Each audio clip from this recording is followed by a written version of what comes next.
السلام علیکم۔ بسم اللہ الرحمن الرحیم۔ میں منیرہ احمد PRC کی بانی بات کر رہی ہوں۔ میں بات کروں گی مرد کی بے وفائی پر۔ یہ بے وفائی حلال بھی ہو سکتی ہے، یعنی دوسری شادی کی صورت میں، اور حرام بھی ہو سکتی ہے گرل فرینڈز کی صورت میں، یا اریاں تصاویر اور فلموں کی صورت میں۔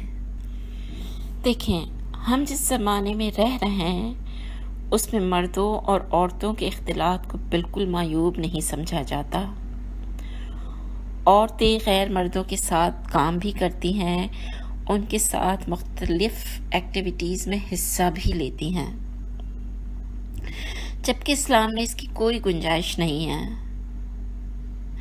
20ویں صدی میں آزادی نسواں کا نعرہ لگا تو لوگوں نے اس کے مثبت پہلو کو تو دیکھا، مگر یہ کتنی برائیوں کا پیش خیمہ ثابت ہوگا اس کا کسی کو احساس نہ ہوا۔ پھر میڈیا کی بھرمار ہوئی تو غیر عورتیں اور غیر مرد گھروں میں بھی داخل ہو گئے۔ پھر کلچر بدلا تو عورتوں کے لباس میں عریانی آ گئی، بے بازو کی آستین، ٹخنوں سے اوپر تنگ پجامے، چھوٹی اور تنگ قمیصیں۔ میڈیا آیا تو عریاں فلموں تک بھی رسائی بہت آسان ہو گئی۔ پہلے جہاں عورتوں کی عزت کی جاتی تھی اور اس کی طرف نظر اٹھا کر دیکھنا بھی معیوب سمجھا جاتا تھا، وہاں نظریں، لفظ اور رویے سب بے باک ہو گئے۔ لحاظ، شرم و حیا اور روایات کا جنازہ نکل گیا۔ مرد کو اللہ نے ایسا بنایا ہے کہ خوبصورت اور ستواں جسم دیکھ کر اس کے دل میں ہلچل مچ جاتی ہے، یعنی اس کو انگریزی میں ہم یہ کہیں گے کہ men are visually turned on۔ پردے اور نظریں نیچی رکھنے کے حکم کے پیچھے مرد کی یہی نفسیات تھی۔ آج کل کی بے باکی اور بے پردگی نے بیچارے مرد کو بڑی مشکل میں ڈال دیا ہے۔ دفتروں میں ہر طرف عورتیں ہی عورتیں، مالز میں عورتیں ہی عورتیں، حتیٰ کہ گھروں میں بھی اسکرین پر عورتیں۔ آخر مرد کب تک اپنی نفسیات سے لڑے گا؟ کہاں کہاں نظریں نیچی رکھے گا؟ کہاں کہاں صبر کرے گا؟ اب اخلاق، کردار اور روایات اتنی مضبوط رہی ہی نہیں کہ انسان آسانی سے اپنے نفس پر قابو پا سکے۔ نہ نیک لوگوں کی صحبت، نہ استادوں کی روح پرور محفلیں رہیں، نہ نماز کی پابندی، نہ قرآن سے گہرا تعلق، نہ علم حاصل کرنے کا شوق، یعنی وہ حفاظتی دیواریں جو ہمیں برائی کے گڑھے میں گرنے سے روکتی تھیں، وہ تو ڈھہ گئی۔ پھر اللہ تعالیٰ نے مرد کو حلال طریقے سے خواہش کی تسکین کے لیے 4 شادیوں کی اجازت دی تھی۔ معاشی اور معاشرتی حالات نے اس کو بھی انتہائی مشکل بنا دیا۔ ایک سے زیادہ شادی بھی مشکل اور معیوب ہو گئی۔ اب شیطان نے ہر طرف برائی کے جال بچھا دیے۔ اخلاقی، روایتی، معاشرتی اور مذہبی قدریں معدوم ہو گئیں۔ حلال طریقے سے خواہش کو پورا کرنا تقریباً ناممکن ہو گیا۔ گھروں میں عموماً مسائل اتنے ہوتے ہیں، لڑائی جھگڑے اتنے ہوتے ہیں کہ پھر مرد فرار مانگتا ہے۔ بس اسی فرار کی کوشش میں وہ شیطانی جال میں پھنس جاتا ہے۔ یہ تو تھا وہ پس منظر جس کی وجہ سے تقریباً ہر عورت دل گرفتہ اور تقریباً ہر مرد دلدل میں پھنسا ہوا ہے۔ اب ہم آتے ہیں اس کے سد باب کی طرف۔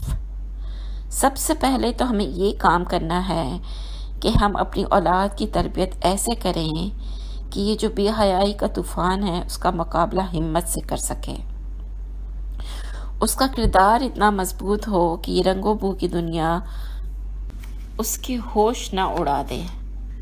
دوسرے، ہمیں دینی حلقوں میں جڑنا ہے تاکہ ہم اپنے رب سے قریب ہو سکیں۔ جب اپنے رب سے قریب ہوں گے تو دنیا کی محرومیاں اپنی کاٹ کھو دیں گی۔ ہمارا منشا، ملجا، ماوا سب اللہ کی ذات ہو تو آزمائشوں سے نبرد آزما ہونا نسبتاً آسان ہو جاتا ہے۔ تیسرا کام ہمیں اپنی ذات کی پہچان پر کرنا ہے۔ میں کیا ہوں؟ میں زندگی سے کیا چاہتی ہوں؟ میں اپنی توانائیاں کہاں لگاؤں کہ میں اپنی ذات میں اپنے آپ کو مکمل محسوس کروں؟ میں اپنے شوہر اور بچوں سے الگ اپنی شناخت بنا سکوں، اس طرح کی ذمہ داریاں بھی پوری ہوں اور کسی کا حق بھی ناپامال ہو۔ چوتھا کام شوہر کی نفسیات کو سمجھنے کا ہے۔ کیا کوئی ایسا طریقہ ہے کہ اس شخص کو لڑائی جھگڑے، دھمکیوں، تانوں کے بغیر محبت سے اپنی طرف مائل کیا جا سکے؟ ہم جانتے ہیں کہ زبردستی محبتیں نہیں حاصل کی جا سکتی، البتہ دلوں کو جیتا جا سکتا ہے۔ اس پر محنت کرنی ہوتی ہے، اس پر وقت لگتا ہے۔ پانچواں کام جو ہمیں کرنا ہے وہ یہ ہے کہ ہم اپنی گفتگو کو مثبت کریں، جہاں جہاں ضروری ہو نہ کہنے اور اپنی ذات پر اعتماد پیدا کرنے پر کام کریں تاکہ ہم میانہ روی اور باہمی عزت و پاس والا تعلق رکھ سکیں۔ ایک اور کام جو ہمیں کرنا ہے وہ ہے دوسری شادی کو آسان بنانا ہے، اس کو حقیقت تسلیم کرنا ہے، اس کو مرد کا حق سمجھنا ہے۔ مرد کو حرام سے بچانے کے لیے دوسری شادی کو قابل قبول بنانا ہوگا۔ اگر ہم حلال کو حرام بنائیں گے تو حرام ہماری زندگیوں میں داخل ہو جائے گا۔